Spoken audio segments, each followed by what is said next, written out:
All right, Hayward Little, you put me on, you're going to ask me questions? All right. Okay. All right, can you share with us your name? My name is John Ford, Okay, awesome. native Detroiter. Native Detroit. We are standing in front of the Detroit Association of Women's Club, which is located at 5461 Brush at Ferry. And one of the significant things about this house is that when the Association of Women's Clubs moved here, they were not allowed to have their house front on the ferry side. Obviously, a racial discrimination thing. So they had to move the house front, and you can see the where the front was. There was a door that's been bricked in. The steps have obviously been removed, and now on the side of the house is where they have the entrance, which has been there now for 60 plus years. And so that's a part of the segregated housing discrimination that has occurred in this city.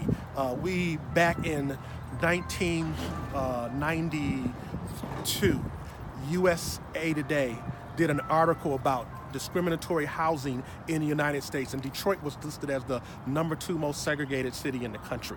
My dad was a real estate broker back in the 60s and 50s and dealt with some of those housing discriminatory practices where you were restricted. And so being here at this house and seeing this as a part of history and knowing that good things are still being done from this house is key.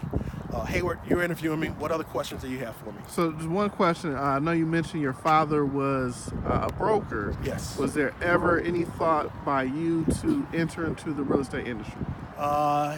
Yes, and just for a slight while, that was not where my passion was. I actually went out with him to help sell houses, to collect rent from houses and property that he owned, and for others. So I watched him in business, but I realized that wasn't where my niche was. But I have given it strong consideration, but never gone that route in order to help people and empower people. Okay. Now, have you ever thought in terms of how property ownership might impact ability to acquire wealth or retirement? Oh, without question. See, that is key. And my dad taught me a lot about real estate, the value of owning houses, the value of even a brick house versus a frame house. But in that land is the basis of wealth, and owning property is one of the basic things where you want to pass things on and leave a legacy to those coming after you. And the cards are not finished for me. I may do some real estate investing and maybe even get a license or be a property owner with other properties again in another phase of my life. Awesome. Okay, and then where is your passion now? What do you do today? I work for the last 30 years, I've worked doing community service, worked in nonprofit related to children and families, youth leadership development. Right now, I prepare high school students and now down to the middle school to figure out what their career niche might be. And so I do vocational education through a program called Exploring. Now, what would be one way our organization could work with other organizations that are dealing with youth to help instill what the value of home ownership could mean to them?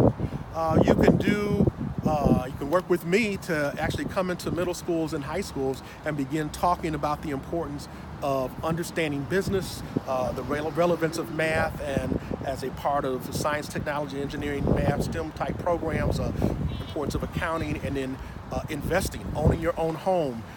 It's a basis of wealth. One of the biggest things that most people will ever make, the biggest investments, is in a house. And after that, it might be a business or something else, but that's generally the biggest investment most people make. And so being able to teach those principles, serve as mentors to come into schools and talk about those things, visiting and even setting up some ongoing programs to give exposure to high school students would be an ideal way to do that. Awesome. And is there anything in terms of support for your organization you'd like to ask for as we close this out? Yes. If you all are committed to help youth, then you should actually make donation out to the Great Lakes Field Service Council, MCC, for Exploring to help our program in one way. So you can volunteer, you can be a doer by being volunteering, you can be a donor by giving money, or you can be a door opener and help open up programs like this. We've been around for 40 plus years doing what we do in Exploring, but that's one of the 3 ways that you all can help. Awesome. Thank you. All right, Mr. Little, you're welcome.